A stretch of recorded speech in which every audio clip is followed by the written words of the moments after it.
Joe, what is happening in South Florida? Give us the state of the union of DragonFly, Joe Mullings Inc. What's happening down there, my man? First of all, Shaun, what up? What's up, brother? What up? How are you, dude? You guys I are got a calling me funny from the story for you, 516? Oh, I got a funny story for you, Joe. Adam, I'm gonna hijack Go for it. you a Go second. for it. Go for it. So, Go for it. The other day, We're live. Anything happens here. oh, we're live. Great. So the other day, I'm hanging out with my wife, and yeah, because Joe, I share your stuff all the time. So my wife turns to me, she's like, "Is there a reason why you share sexy pictures of Joe Mullings on Facebook? What's the deal with that?" I'm like, "Leave me alone. Just shut up. Just stop asking questions." Stop. Wow. Everybody has a different way of coping during these tough times, and that's Shaun's. I have no problem with that. Shaun is my man. Shaun is my man. So shout out to Farmingdale. That's where you are, Shaun, right? Close. Jericho. Jericho. Oh, that's the high rent district. I was a Hicksville kid. I was ghetto. I was Hicksville. Close. It's close. Oh, so what's happening down here? DragonFly right now. I've got 1, 2, 3, 4, 5, 6, 7 dragoneers, fucking pirates. Did you get your pirate? You got your pirate flags? They're coming Wednesday. Rena tells me. Thank God for Amazon. Yeah. So everything's cool. Listen, it's rough right now. Nobody has seen this before. You know, I've been in recruiting since '89, so I saw '90. I saw 2000. I saw 2001. I saw 2008. This is unprecedented. But all the rules of engagement stay the same. Is, you know, preserve your oxygen, which is first out of the gate cash. Plan on not having any cash come in for 90 days.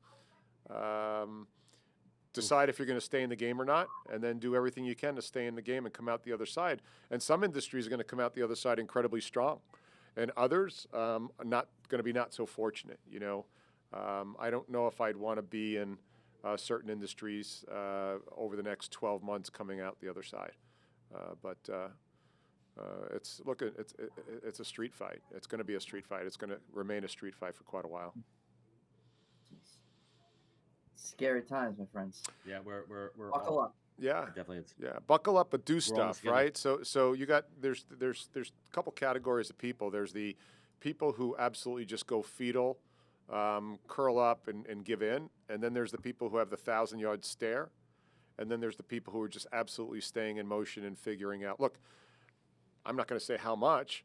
I went out and secured a massive loan of cash to get me through the end of the year in case I didn't have enough right now, because I've got a 35-person firm, and not a single person is going to lose their job, nor are they going to take a massive cut in pay. They're going to certainly share the regulator and the oxygen with everybody on the team. But I plan on coming out the other end of this with my entire team intact and going to be waiting like serpents in the grass, waiting for this to come out the other side. I can't hear you, Adam. Sorry, guys, I'm muted there. I think that's an interesting too. If we're talking, you know, recruiting, just as an example here, the people that are built for this, the people that are strong, the people that are the true craftsmen of their trade and have their infrastructure and their forts, you know, fortified, are the ones that are going to come out on top stronger. And it's a storm. It's a big storm, and we're going to weather through it. We're going to hunker down, right? We're going to batten down the hatches, but we're also going to keep our eye on the prize. And I was talking before, Joe, like, you know, maintaining those relationships, right? Keeping those long-term relationships intact. That's what's going to get us through this. Yeah, they're going to turn to. The hiring gates are going to open up eventually. No, they are. Some industries, yes. So I think if I'm always basing my comments in reality, right? So I don't wish poor on anybody. I just my concerns go out to the markets that are food and beverage. My concerns go out to those that are in the events business. Hospitality. My hospitality. You know, those are industries that may have a little bit longer time coming back. Now, the other side of this is if you're in the telecom world, the telepresence world, the tele-anything world, it might be a pretty solid comeback. Certainly life sciences, healthcare, medical device, there's going to be an over-indexing, and a tremendous return to, that V, if you will. I think the food and beverage may have that long, elongated U. Same thing with hospitality. And you mentioned something earlier. Look, when people say, it's easy for you to say you have a big machine. I have a big machine, which means that big machine eats a lot, right? That needs a lot of fuel. That 800-pound gorilla sits there at the table every day, and he and she does not eat Cheerios, right? It's a carnivore. Yeah. And so, look, I'm going to go out and take to make sure I retain this machine. I keep the beacon on with DragonFly. We've released, 2 new major projects, The Other Side, which has gotten tremendous reception from the industry. I want to talk about that in a minute there. Yeah, and then what's the other project? And the other project is the podcast that came out is called Untitled and Unfiltered, and they're both big production values. And so, look, here's how I think, and I'm not saying you have to think like me. I am totally willing to take out of a massive amount of debt on behalf of my employees who may not be able to incur debt. I will take out a massive amount of debt and become the bank for them so they can finance their lives while cutting out their luxuries, while cutting out the nights out for dinner, while cutting out the other stuff. I will finance that for them as they come out the other side, and we'll have a conversation, each of them, along the way about how they help me pay off that 3.5% interest rate. But I will be the bank for them, right? But that's the way leadership, right? That's the way you build cohesion, trust, and then you go from 35 people at a run rate of 12 million this year to 50 people at a run rate of 30 million. I mean, so you don't have. I'm just using that as a proxy to the audience out there. Think through ways that you're willing to share the load with what you can bring to the table when your team might only be able to bring their skills, grit, and sort of allegiance to the mission. So I've dominated the podcast here, But I mean, aside from being commendable and being a prime example of what real leadership looks like, you're also looking at it from a business angle. You're taking a short-term hit. You're carrying the load to ensure that your employees, who are your lifeblood, they're still being able to feed their families, and it's creating a sense of family unity and loyalty, and keeping everybody together and keeping their head above the clouds, right? Taking that stress off of them. If you could help them take that financial burden off of them, they can continue to do the best for you and the company, and that's just incredible. And I hope that more leaders could look to this example and do the same. Shaun, what do you think here? Yeah. So from what I heard, with my connection wasn't too great, so I didn't really hear too much of what you were saying, Joe. But I know got the last couple minutes, and everything that you do, man, is just it's amazing. I mean, you're one of these leaders that, I think that there are certain people, especially out there nowadays, where it's so easy to kind of manipulate leadership and just kind of be a fake type of leader and just say the right things online and LinkedIn or whatever it is.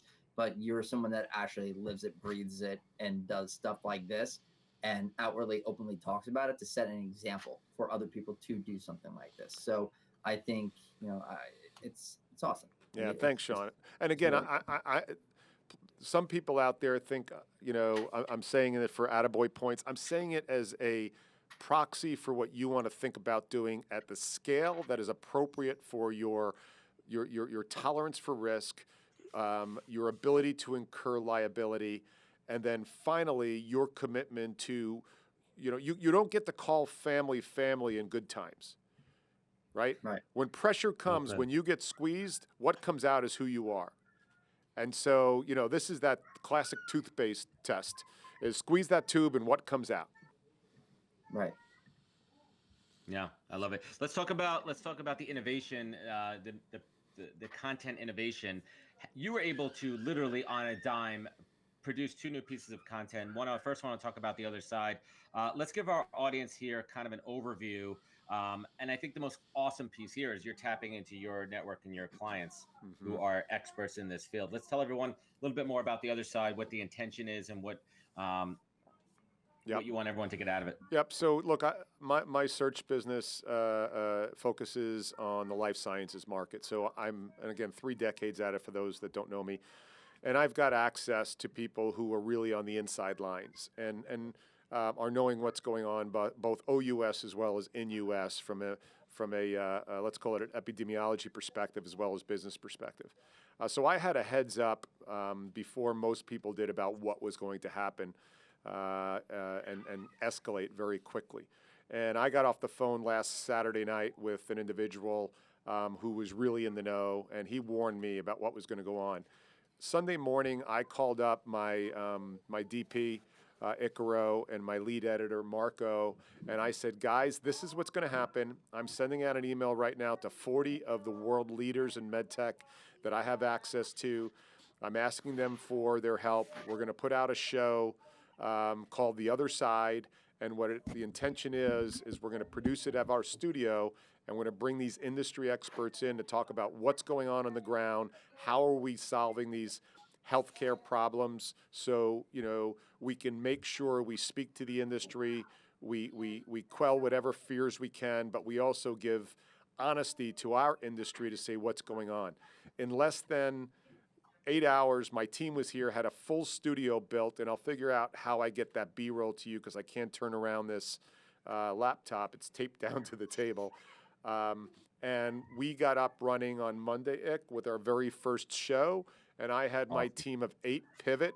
And if you go to my LinkedIn feed or you go to Joe Mullings on YouTube and you click The Other Side, I mean, this is network broadcast quality of people from FDA, AdvaMed, Fortune 50 medtech companies, dialing in, Unbelievable. Deloitte, Ernst & Young, all commenting on what's going on right now in the industry. So look, we had a pivot because I know my phones were going to be quiet this week, and I wanted to put out quality and value to my market as sort of that beacon that we are still on and still running our pirate ship here. Yeah, that's amazing. I love the pirate ship analogy, but more importantly, it's you taking your collective resources, your network, and adding value to everybody. Are you able to see what that audience is? Is it strictly B2B medical professionals, or are there everyday people tuning in to get knowledge? I'd have to check with my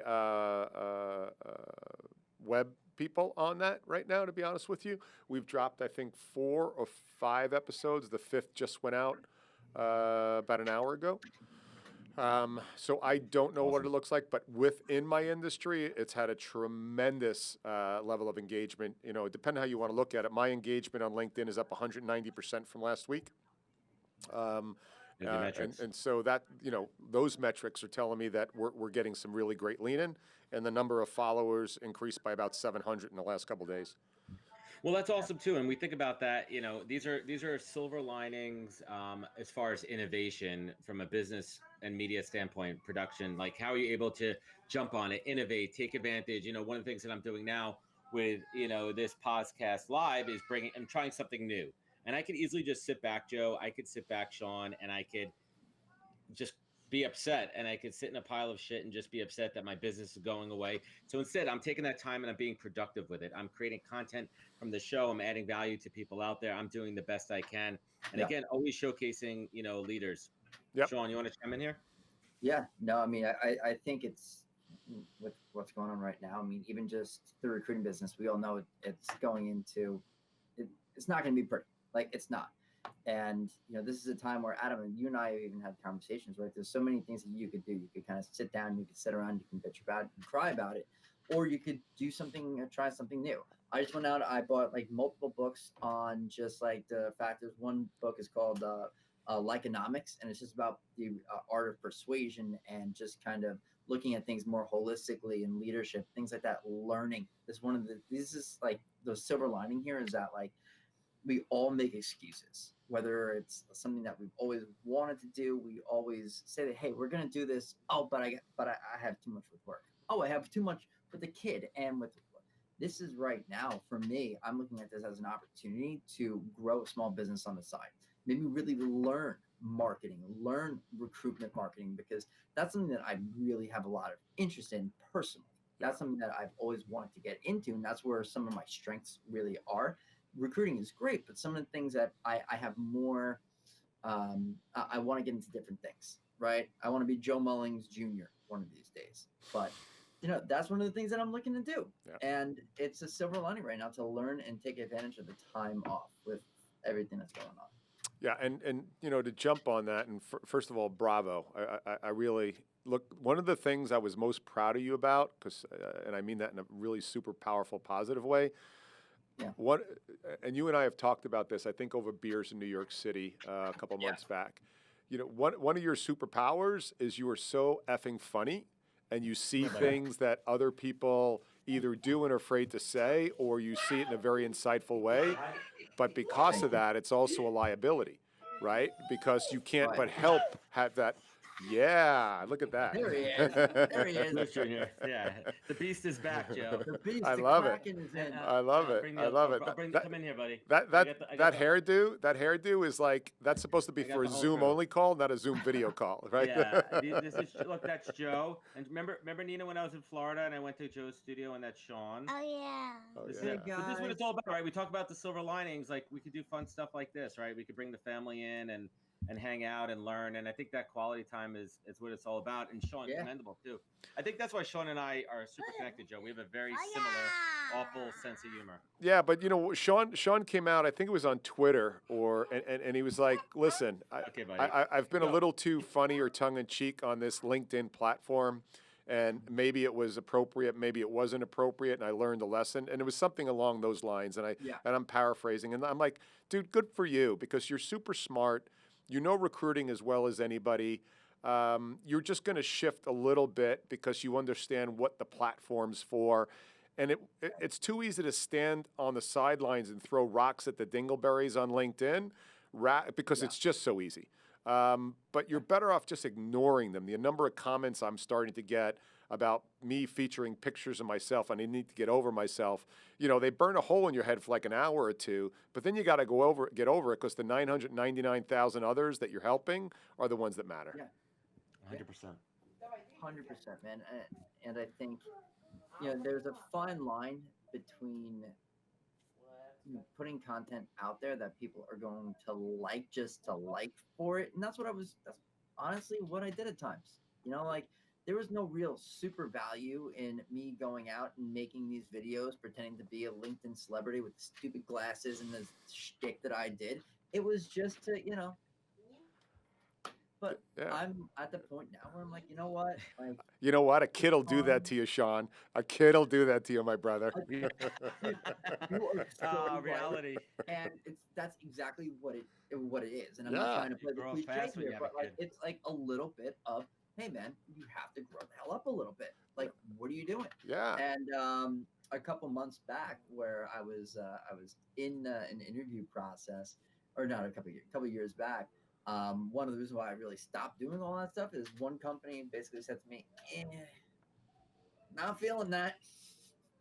Not like we talk about that all the time, right? Your brand lives online. The social media lives forever, and you got to be cognizant of what you put out there. Yeah. Like I got trolled the other day really bad. Bad in someone just went after me in a terrible way. That was funny though. That was hilarious. That was pretty funny. And you know what? Instead of getting into it with that person, I just deleted it and moved on. And carry on. Moved on. Right? So I don't have time for that shit. A couple things for our recruiters out there, if there are recruiters watching. So the low-hanging fruit here. Let's talk shop for a little bit. Yeah, let's talk shop. So here's some tactical stuff that I'm making recommendations on.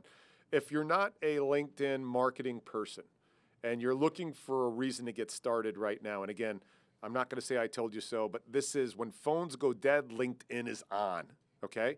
Yeah. So, keep this in mind for the next, great asteroid landing in our lovely world, right? But look, this is an exact example of you being able to reach people at scale. Even this show, look, you're going to have thousands of people leaning in on this show because of who you are and your brand. But if you didn't have a brand before you got on this, there might be 10 people watching, right? And they'll all be relatives. So if you're looking right now, how do you get started on LinkedIn without a camera and without video and maybe without a personality? Take the vertical market that you're in. Every single day, become a news aggregator. Go out and find 20 headlines that are relative to the vertical market that you serve as a headhunter. And every single day, put those headlines out on your LinkedIn post. In other words, be the Huffington Post for the industry that you serve. That's going to do a couple things. One is, yes, be the gateway for information. One is that people will then be like, hey, I'm going to tune into a pause today, or I'm going to tune into Shaun and see what's going on in the industry. It's also going to start to give you insights as to where are the opportunities on the other side of this. Then as you get comfortable with that, start unwinding the news yourself, saying these 5 headlines, from me being a recruiter and looking at headlines, this is where I think the hiring may be occurring in the next 60, 90, 120. That is one of the easiest things to do. It is going to give you G2 information on where the markets are going to, and people will want to start getting news aggregated for them in their industry as they start to worry about the jobs that they're in. And then I would be a source, right? Be a resource. And then I would call every single placement I made over the last 2 years. And for some of you, that'll be a couple hundred, and for some of you, that'll be 6. But either way, make those calls and just check in on those individuals to see how they're doing. Don't have a reason to call them with the JO you're working on. I like that. I didn't even think about that, Joe. I didn't even think about the idea of going back to, let's say, my last 24 months of placements at any client and just being like, hey, Mike, just checking in and seeing how you're doing. That's it. Just checking in. I'm here. Listen, Top them on. When we went through differentiation, guys. it is. When we went through 9/11, and the phones went dead, I had every single one of our recruiters both reaching out as well as being a sounding board when everything went dark for those 45 days. And still to this date, one of my studs who works on a desk with me, Devin, sent me an email and a reference. He called up for this big gig, asked for a reference. The guy got back to him with like 9 names and said, I wouldn't have done this for anybody else but Mullings because he took my call a couple weeks after 9/11 when nobody else will, and he spent 45 minutes on the phone on me. I didn't think about getting an ROI on that, but that is how much of an impact we potentially, if we move with empathy, how we can really help people. And now is not the time to be transactional. Now is the time to take the foot off that transactional and not be tone deaf in your messaging. And I can't even tell you like how many emails I still get emails from Joe. I got an email from Costco the other day, like a normal standard email from Costco. And I think in that flyer, that digital flyer, it had like toilet paper and soap and everything. I'm like, that's their Hootsuite scheduling. That's their Hootsuite scheduling dingbat who didn't go back and look at what was scheduled for this week, Yeah, so I'm going to read, you guys, I'm going to read probably one of the most pathetic emails I've ever gotten this is modern history since email. Modern history as a buyer on the buyer side. Consumer. Hi, Shaun. As a consumer, yeah. Hi, Shaun. How are your hiring needs coming along given the coronavirus? We are seeing a lot of traction and movement during these times. Are you? If you have some time this week, it would be great to discuss how my team of specialized recruitment consultants can help you fill those vacancies with world-class talent. Let me know your thoughts. There is no way. You should tell me your thoughts. You should actually tell I believe them your real you, thoughts. but oh my gosh. Woo. Yeah, I took his name out. And you'd have to use Sharpie on your phone. There's other ways to do that. Listen. Come on. Listen, you're the tech guy over there. I was at a company a year ago. I was consulting, and somebody used a Sharpie on a whiteboard, not knowing what it was, and that was a fun laugh. Oh no. No, they thought they were using the dry erase, but it was a red Sharpie. Yeah. And they didn't bother to look at it, and they were wondering why it wasn't going. So, Joe, couple of tactical things here, because you're a tactical guy as well. What are you doing to keep yourself and your coworkers and the Mullings family and everyone safe and sound? So I think we're about 35 people in the firm. I want to say there's about 12 or 13 of us in the office, and we totally give the choice to the individuals. We have Monday, Wednesday, Friday, first things out of the gate stand-ups. We have what we call the Zoomlanders, and then we have the Zoomlanders, and then we have you've been here, and we've got a big floor, 10,000 feet with 10 by 10 cubicles in it, and then I have the whack-a-moles because we all keep our 6 feet from each other in here. So everybody's like in the cubicles on the big floor, and it looks like a whack-a-mole game because they could all pop up and down out of their cubicles. So we do. You're keeping open. You're keeping open, but you're giving employees a choice to whatever they feel right doing. Yeah, whatever they feel right. And like we had a gentleman come in today who was sent home a week ago because he sounded congested. We heard him sneeze in the bullpen. Got him right out. But we gave him the hook. Gave him the hook. You have like one of those big old school movie hooks, right? And then the people who were coming in. Joe Mullings has ejection seats. I didn't test it when I was there, man. I didn't test it, but I know he's on the second floor. He's on the top floor. That roof is on. Like literally, if you're not performing, right out. Right out. Get out. Right just shoot out the roof. They land somewhere in Del Rey. And then we're keeping.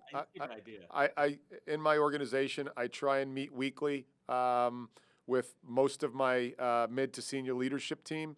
So we're keeping those just as if I was walking into one of the conference rooms here and meeting with them on the Zoom. I've got all of my people who are remote as well as in the office, getting all the JOs that they're working on and all the biz dev they're working on one sheet for me so I can sit with them because we're looking at salaries coming in, draws, and then what they're actively working on. So I can make sure that, because I just got 6 retainers called in on Friday afternoon. So I can look at the JOs coming in and make sure that I'm sharing that regulator, that breathing with every single player on the floor. So I make sure I keep their pipeline loaded based on the cash they coming in over the next 60 and 30. Looking at what my draw commitment's going to be to them. And then because we have a large call-in business and it's continuing to be call-in retainers, I can then look at how I give each person a piece of that candy bar as we're on this lifeboat together. Beyond admirable. This is the right way to do things, people. Joe Mullings, let's do this again soon. I appreciate you so much. I know Shaun does as well. And when this thing clears, the next time you're in New York, or Shaun and I will find some cheap airfare down to West Palm. I've been saying to Joe for the past 2 years, I'm coming down, but once again, like I just talked about, I make excuses all the time. So I'm not going to do that. Well, now we have an excuse because we're in the apocalypse. But other than that, man, we're coming down. We're gonna crash with Adam's family down there. We're gonna. Boca Vista. We're making it happen. Boca Vista. Joe Mullings, stay safe. Shaun and I appreciate you so much, brother. Thanks, my friends. Be well. All right. All right. Bye, Joe. Bye-bye.